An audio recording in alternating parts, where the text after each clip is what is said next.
Teacher eligibility test को लेकर के सुप्रीम कोर्ट ने कहा है, उसको लेकर के आपका क्या रद्द है? अब उसमें हम लोग भी कोशिश कर रहे हैं कि हम भी सुप्रीम कोर्ट में जाएं और उनसे वहाँ पे अपना जो ये हमारा जो टीचर्स की जो जेन्युइन डिमांड है कि क्या 30 साल के बाद आप टेस्ट ले रहे हैं, जो टीचर्स ने बच्चों को पढ़ाया, डॉक्टर बनाया, इंजीनियर्स बनाया, तो अगर वो कैपेबल एफिशिएंट है तो क्या इसमें क्या प्रॉब्लम है? कैपेबल क्यों नहीं है? आप क्या बात कर रहे हैं? कैपेबल क्यों नहीं है? आपको क्या लगता है जो टीचर पढ़ा रहे हैं 30 साल से वो कैपेबल नहीं है? चले पीएचसी जो है इनका इनॉग्रेट हो गया, लगभग 1.25 करोड़ का प्रोजेक्ट है और जिससे काफ़ी एरिया को फ़ायदा मिल सकता है और ये इस सरकार के दौरान हमने कोशिश की इसको कंप्लीट करने की ताकि यहाँ के लोगों को फ़ायदा दिया जाए।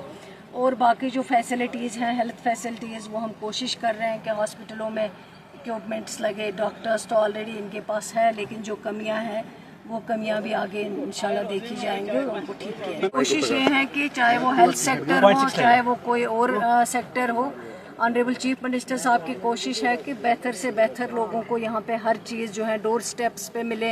हेल्थ सेक्टर में हमने इन 12, 13, 14 महीनों में काफ़ी हद तक कोशिश की है कि इक्विपमेंट्स मिले, डॉक्टर्स मिले और पेशेंटों का जो ट्रीटमेंट होता है वो बेहतर से बेहतर हो, पेशेंट डॉक्टर का रिलेशनशिप अच्छा हो, सफाई बेहतर हो ताकि जब पेशेंट जाए वो बेचारा बीमार होता है उसको गंदगी की वजह से और इन्फेक्शन ना लगे। वॉशरूम्स को हमने ठीक करने की कोशिश की और डॉक्टर्स को अकाउंटेबल बनाने की कोशिश की, तो इसमें काफ़ी हद तक हम इंशाल्लाह कामयाब हुए हैं, काफ़ी हद तक हुआ है, लेकिन आगे भी बहुत करने की। ऑनरेबल चीफ मिनिस्टर साहब ने इस चीज़ को देखा है करीबी से, लोगों उनसे मिले थे, काफ़ी डेपुटेशन, तो उन्होंने इस बजट स्पीच में कहा है कि जो इंसेंटिव दूर दराज इलाकों में जो जाने के लिए तैयार नहीं होते थे, उनकी बात भी जेन्युइन थी क्योंकि सिटी में इंसेंटिव मिलता था जहाँ ज़्यादा तकलीफ नहीं है, तो दूर दराज इलाकों में नहीं मिलता था।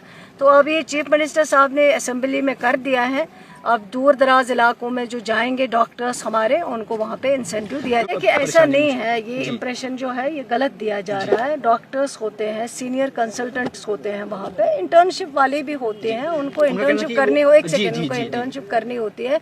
और अगर कहीं पे किसी को भी शिकायत इसके लिए है, जिन डॉक्टर्स की ड्यूटी हो, जो रोस्टर लगा हुआ हो, अगर वो अटेंड ना करे तो ये जो है कंप्लेंट दर्ज कराएं और उसमें सही होना चाहिए। अक्सर बेशतर लोग करते हैं कंप्लेंट, वो फिर सही नहीं पाई जा सकती है। और जो डॉक्टर्स जिनका रोस्टर नहीं भी लगा हुआ हो, जब वो घर पे होते हैं उनको ऑन कॉल लिया जाता है अगर उनको इमरजेंसी जो है बुलाना पड़े कोई के पेशेंट को, उनकी ज़रूरत। वो डॉक्टर्स भी इंसान है, वो क्यों नहीं, वो समझेंगे इस चीज़ को और समझते हैं इस चीज़ को। डेवलपमेंट हो रही है, अगर आप इस 15-13 महीनों का लगाएंगे आप अंदाज़ा कितना काम हुआ है, शायद ही कभी इतना काम हुआ है कभी ग्राउंड लेवल पे, तो आगे भी इसी तरह काम होगा इंशाल्लाह। सरकार काम कर रही है और लोगों की जो जेन्युइन डिमांड्स है उनको देख